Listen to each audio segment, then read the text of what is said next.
Welcome to the Leverton on Everything podcast.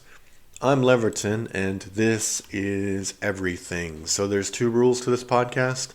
First rule is that I will literally review everything, and the second rule is that every review that I do is under 10 minutes. So I'm reviewing a documentary called Big Vape, The Rise and Fall of Juul. Not Juul the singer, but Juul. And I gave it 6 out of 10 stars.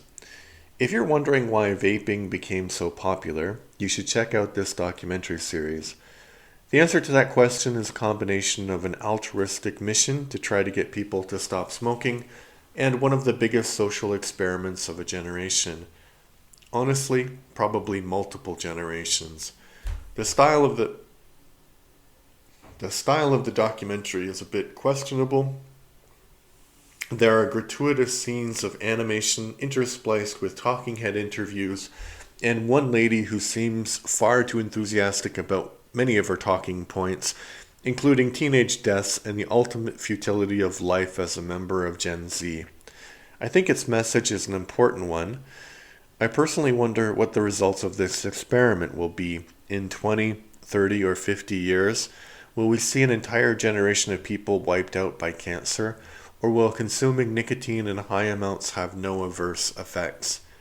These are important questions, and it seems insane to consider that in the rush for technological innovation, no one at that company asked themselves that question. But I think that that's actually the case with a lot of new technologies. We as humans, we first of all, we figure out that we can, and then we retrospectively go back and say, oh, that was a bad idea. And there's many examples of this, including like leaded gasoline or Freon in refrigeration devices. But the one that I always go back to is I remember growing up as a kid that there wasn't so much plastic around. If I look maybe it's not so bad, but if usually when you look in your apartment, you can just see plastic, and when you go outside, there's plastic everywhere. And I remember being a kid going to the grocery store, and the people would ask, paper or plastic? And plastic was seen as the environmentally responsible choice because, of course, paper comes from trees, and to make paper, you cut down the trees. So it's kind of crazy because paper, that is true. You do cut down trees to make paper, but paper is recyclable. And plastic, the lie about plastic is that it is recyclable.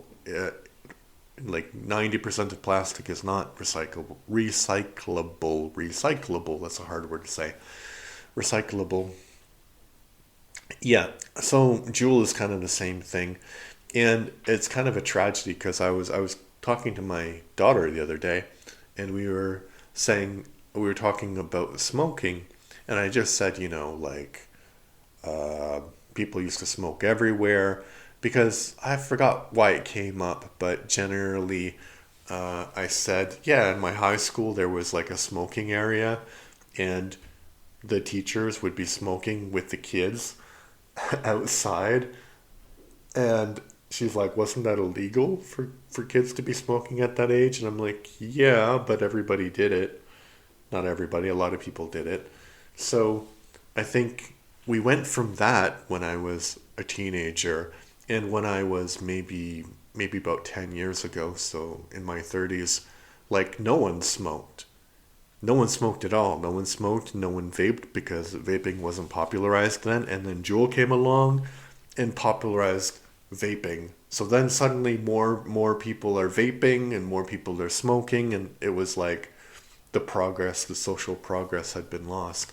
But I also we were talking with my daughter about what kind of things would people consider to be weird that are normal for her generation and me now.